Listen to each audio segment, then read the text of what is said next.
YS వివేక హత్య కేసులో నిందితుడిగా ఉన్న సునీల్ యాదవ్ కారును వెంబడించిన ఘటన కలకలం రేపుతుంది. కుటుంబ సభ్యులతో కలిసి కృష్ణుడి గుడికి వెళ్లిన సునీల్ కుమార్ యాదవ్ ను కొందరు వ్యక్తులు వెంబడించారు. కారును వెంబడించడంతో పులివెందుల అర్బన్ స్టేషన్ లో ఫిర్యాదు చేశారు Sunil Yadav. YCP social media in charge Pavan మరికొంతమందిపై ఆయన పోలీసులకు ఫిర్యాదు చేశారు. వివేక హత్య కేసులో అరెస్టై జైలుకు వెళ్లిన సునీల్ కుమార్ ఇటీవలే బెయిల్పై బయటకొచ్చారు.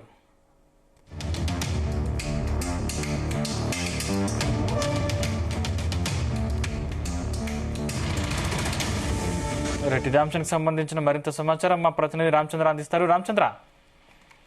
Thank you Sandeep. అయితే కడప ఎంపీ అవినాష్ రెడ్డి మనుషులు తనను వెంబడిస్తున్నారని చెప్పి వివేక హత్య కేసులో ఉన్నటువంటి రెండవ నిందితుడు A2గా ఉన్నటువంటి నిందితుడు సునీల్ యాదవ్ పులివెందుల పోలీసులకు ఫిర్యాదు చేశాడు. నిన్న తన పెళ్లి రోజు సందర్భంగా కుటుంబంతో కలిసి పులివెందులలో ఉన్నటువంటి కృష్ణుడి గుడికి వెళ్ళానని, ఆ తర్వాత వెళ్లి బయటకు వచ్చిన సమయంలో అవినాష్ రెడ్డి మనుషులు కారులో తనను వెంబడిస్తూ అనుసరిస్తూ వచ్చారని చెప్పి కూడా సునీల్ యాదవ్ ఫిర్యాదు చేయడం జరిగింది. అయితే నిన్న ఏదైతే జరిగినటువంటి తన వాహనంలో ఇంటికి వస్తున్న సమయంలో అవినాష్ రెడ్డి అనుచరులు లోకేశ్వర్ రెడ్డి అలాగే పవన్ కుమార్, ఇతను పవన్ కుమార్ అనే వ్యక్తి వైసీపీ సోషల్ మీడియా కన్వీనర్ గా కొనసాగుతున్నారు. అలాగే ఈ ఇద్దరు కూడా తన కారుతో పాటు మరో ఇరువురు కూడా వాహనంలో వెంబడించారని చెప్పి కూడా సునీల్ యాదవ్ ఫిర్యాదులో పేర్కొన్నారు. తన వాహనం ముందు వెళ్తుంటే దాన్ని అనుసరిస్తూ మరో వాహనం వస్తూ ఉండడం తాను గమనించానని చెప్పి కూడా ఈ సందర్భంగా సునీల్ యాదవ్ చెప్పడం జరిగింది ఫిర్యాదులో.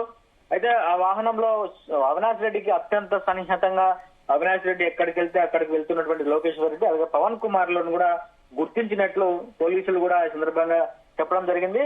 అయితే అవినాష్ రెడ్డి ద్వారా అలాగే తన అనుచరుల ద్వారా తనకు ప్రాణహాని ఉందని చెప్పి పులివెందుల అర్బన్ పోలీస్ స్టేషన్ లో సునీల్ యాదవ్ ఫిర్యాదు చేయడం జరిగింది. ఇదిలా ఉంటే హత్యకు సినిమాకు సంబంధించి కొన్ని వీడియో క్లిప్పింగ్లు సోషల్ మీడియాలో పోస్ట్ చేశారని గతంలోనే పోలీసులకు సునీల్ యాదవ్ ఫిర్యాదు చేయడం జరిగింది.